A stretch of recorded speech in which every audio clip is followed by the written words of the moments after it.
me mbështet në aspektin financiar duhet të rrit pensionet, duhet të rrit mbështetje financiare tek kategoritë sociale, gjithashtu sektori privat dhe publik duhet të rritin pagat urgjentisht.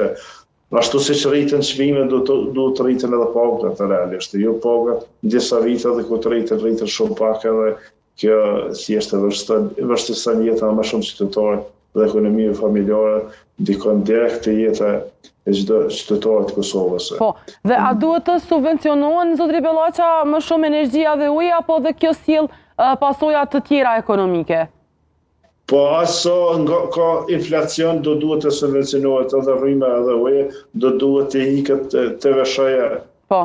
Edhe për ujë, edhe pse ka zbrit 8% mirë, po edhe për rrymë duhet të iket krejtësisht, edhe TV-shja mirë, po duhet të subvencionohet. As sa ka inflacionat, sa ka rritje çmimeve, duhet të subvencionohet, sidomos sezonin e dimrit duhet të subvencionohet më shumë, jo të caktoj pragje të caktuar kaç kilovati kush i shpenzon mbi këto një tarif tjetër, ato kriterë janë pa pranueshme, e bën jetën e qytetarit pa përballueshme, sepse një numër shumë i vogël i familjeve realisht mund një individ ose dy mund thjesht ato në pragun e parë thjesht të shpenzojnë, ndërsa ka ngarkesë, ka shfrytëzim të energjisë, ato e të kohën e dimrit më shumë, për arsye se sezonin e dimrit, edhe sepse sezonet verës zakonisht edhe çdo qytetar, çdo individ është i kyçur më shumë në aktivitetin ekonomik edhe në aktivitetet e tjera të jetës,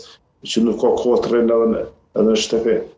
Po, dhe a ka gjasa, apo se janë mundësit zotëri Bellaqa që çmimet, apo po flasim konkretisht pra për çmimet e ujit, të rrymës, por edhe të tjera të rriten gjatë vitit 2026. Pra mund të përballemi sërish me kriza të tilla. Po, siç e thënë në fillim, këtu janë kombinu faktorët e jashtëm dhe faktorët e brendshëm. Po, faktori kyç është faktori energjetik.